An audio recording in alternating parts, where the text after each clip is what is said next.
ESPYs are tonight, but this morning, doing a little Schrager 5. I put together a list of the top 5 coordinators under the most spotlight in the NFL this season. We start with number 5, and that is Seahawks offensive coordinator Brian Flores.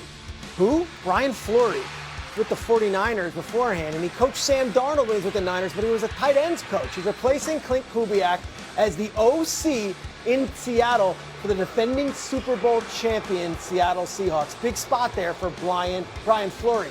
Number 4, how about David Blau? David Blau, you might know that name. He was a former player with the Lions. He is 30 years old, and he's the offensive coordinator for the Commanders. He apparently has a very strong relationship with Jaden Daniels and was there under Cliff Kingsbury, who is no longer there in Washington, is now in LA. Number 3, we go to the defensive side of the ball. How about a 34-year-old defensive coordinator from the rival Eagles? Yes, that's Christian Parker. And yes, these are some highlights of a terrible Cowboys defense last year. At 34 years old, the former defensive backs coach for Vic Fangio in Philly is now taking the reins to run the defense and replacing Matt Eberflus in Dallas.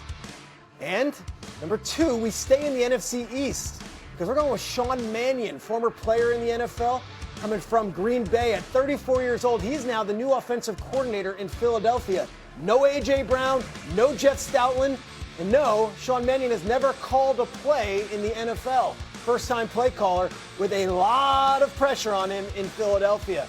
But number 1, look no further than Baltimore, because that is their new offensive coordinator, Declan Doyle, and that is the player that he is going to help elevate or not help elevate back to MVP status. There's a new head coach in Jesse Minter, defensive side of the ball. Declan Doyle, at 30 years old, is the offensive coordinator responsible for getting this Ravens offense back to where it was when Lamar Jackson was having MVP seasons. Declan Doyle was with Caleb Williams last year.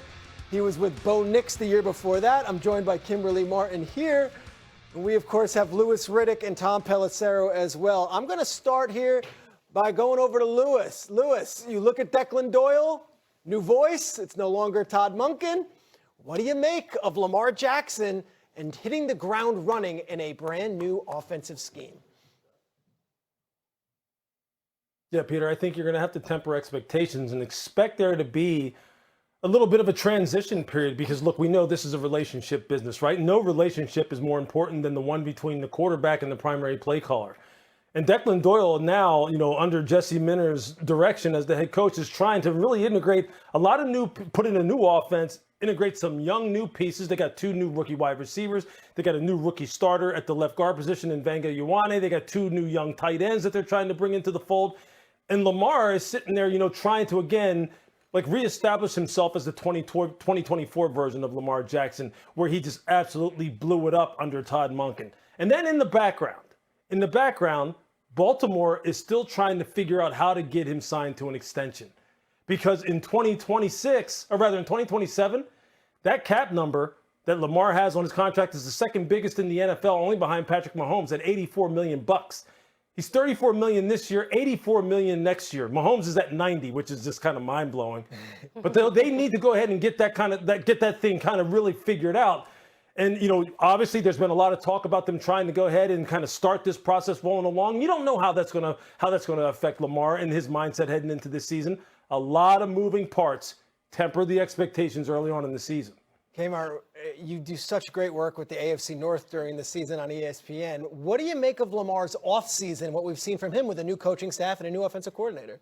So, Peter, the thing that stood out to me was that this was the most Lamar Jackson has ever attended in terms of offseason programming. So every offseason, people are always talking about, where's Lamar? He's not there. Does this mean he's bought in? Well, they have a first-year head coach, a new head coach, and where was the quarterback? Right there from the beginning. Jesse Minter talks about relationships, communication. He's very big on those things. And from what I'm told, Lamar's presence is proof that he is bought in. Now, the question of whether there will be bumps in the road, listen, you have a first-time head coach. So you'd have to expect there to be bumps in the road. There is an acclimation process for the coach and also their MVP type of quarterback. But to sort of temper expectations, I don't know about all that. Yeah. Because the expectation is still, this is a team that has the talent to get to a Super Bowl, and it's on them to do it. Tom, there's a lot of times you get a new voice in a player's ear. We always hear about Jalen Hurts having, 12 new coordinators over the course of his career. Which team and quarterback would you look to as like a comparison for what Lamar's onboarding with Declan Doyle might look like? Well, Declan Doyle trained under Sean Payton, but he spent last year with Ben Johnson in Chicago. And while Lamar has a lot more time on task than Caleb Williams, it's probably instructive to look at the arc of Caleb Williams last year. You look at the first 2 months of the Bears season, they were not very efficient. They were a middle-of-the-road type of an offense. Go to the final 7 games, they are top 10 in virtually everything. And a lot of that was about Caleb settling in.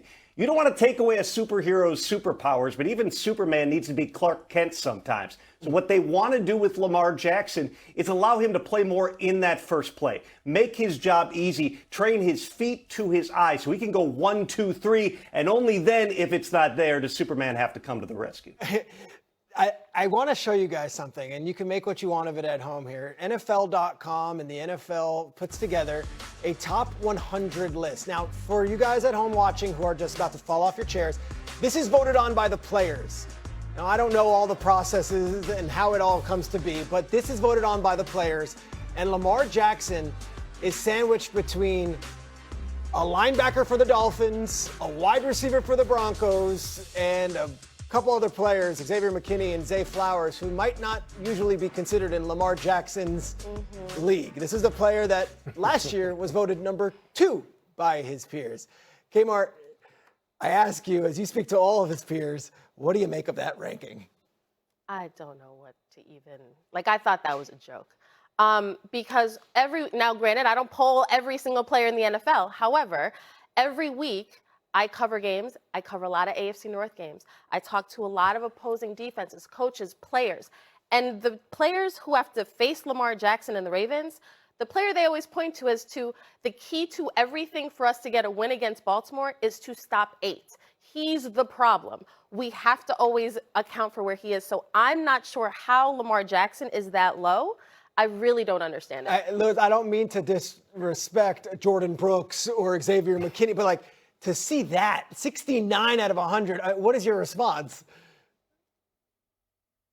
Yeah, I really don't have one. And look, sometimes players, man, when they're doing these kinds of things, they're not really taking them serious. They're doing them literally maybe while they're playing Madden or talking to a friend at the same time. I mean, come on, 69. I mean, that's just dumb. That's just dumb, and it doesn't mean anything to me. Yeah, we're gonna leave it there. 69 for Lamar Here's Jackson. Here's what I would say. Yeah, go Tom. There were a lot of people who didn't see Lamar Jackson looking like Lamar Jackson last year. He missed time with a hamstring. He wasn't 100%. He missed time at various points in the season. If anything, this is a reflection of the Lamar Jackson of 2025, which is what players are voting on. And that's one more reason they want him playing on time and stay healthy in 2026. Absolutely. Good stuff there, guys. We're going to have plenty more football coming.